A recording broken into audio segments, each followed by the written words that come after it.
I recently spent a couple of days here in Colorado in the United States, listening and learning from some of the leading voices who are shaping the critical minerals discussion with regards to what is needed for the energy transition and also other aspects with regards to minerals and materials here in the United States.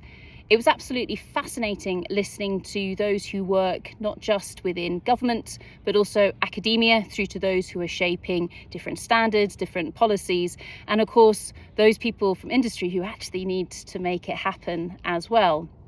Now, the discussion was slightly different to what is being held, say, within Europe or within the UK. For example, in the UK and the European Critical Minerals Strategies, or ACS, most of the discussion is around sustainability and our need for critical minerals to enable the energy transition. Now, here in the US, of course, the energy transition is very much on the agenda, and there are various different pieces of policy that very much push that. But actually, a lot of the discussion was really about defence and making sure that as a country there is that resilience with regards to the minerals and metals that are here on American soil. The other aspect that I found really interesting is for a country that is so wealthy with regards to the minerals and metals beneath our feet, but also with regards to the expertise that is here domestically with regards to how to be able to find those minerals and metals from a geological perspective, through to being able to extract those minerals and metals and process them, so the metallurgists, the engineers, and then also being able to understand how do we do this responsibly, how do we preserve beautiful rocks such as these behind me so that future generations can enjoy them, and of course we protect our environment in the process. The fact was that there are lots of minerals and metals in the ground here in the US, so the domestic supply is great. Of course, there are some minerals and metals that don't naturally occur here.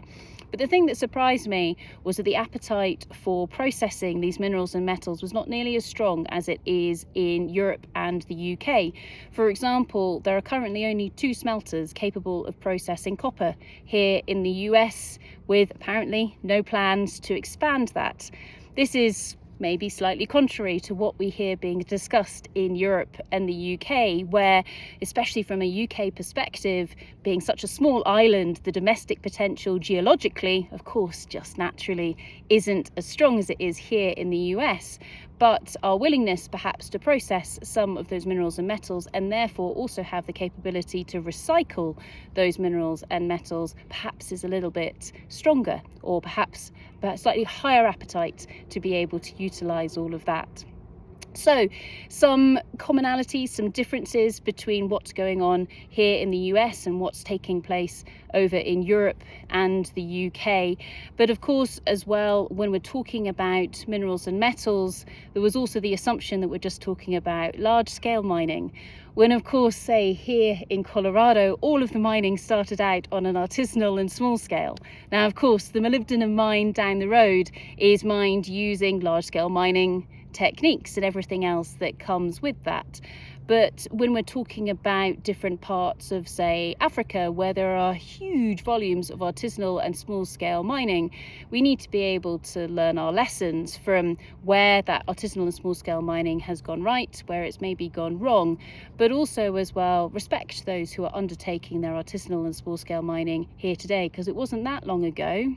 that exactly the same techniques were being deployed in these mountains here.